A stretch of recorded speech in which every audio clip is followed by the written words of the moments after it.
Okay, our streetcar line, we'll just come around this corner right here. You can see how 8th Street is really wide.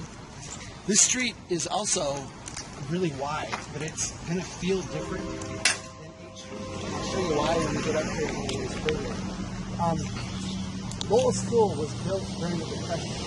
It actually was, I'm pretty sure, one of the New Deal kind of public works projects was to build schools, and this one has, the way they built schools in those days were to be essentially like a neighborhood community center.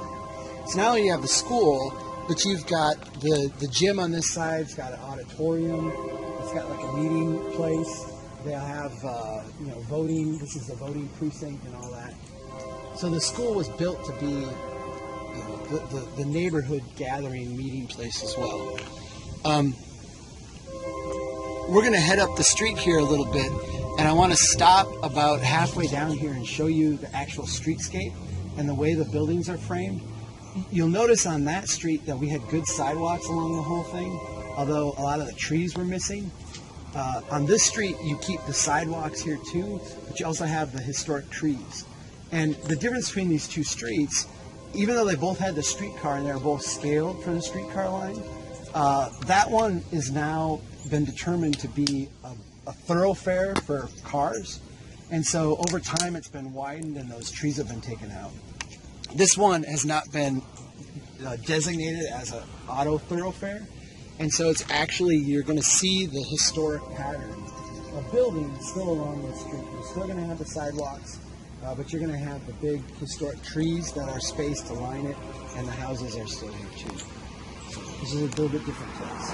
Interesting thing to note too, it was a nice thing to be along the streetcar line. Like, it would not have been a negative to have lived on the streetcar line.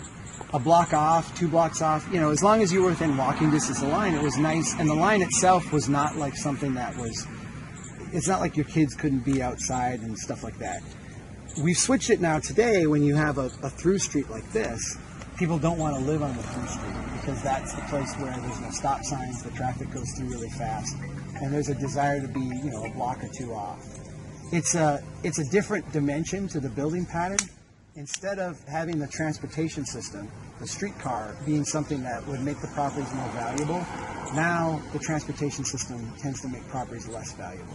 So like Mill Avenue, where the streetcar line used to run, that was a really valuable street.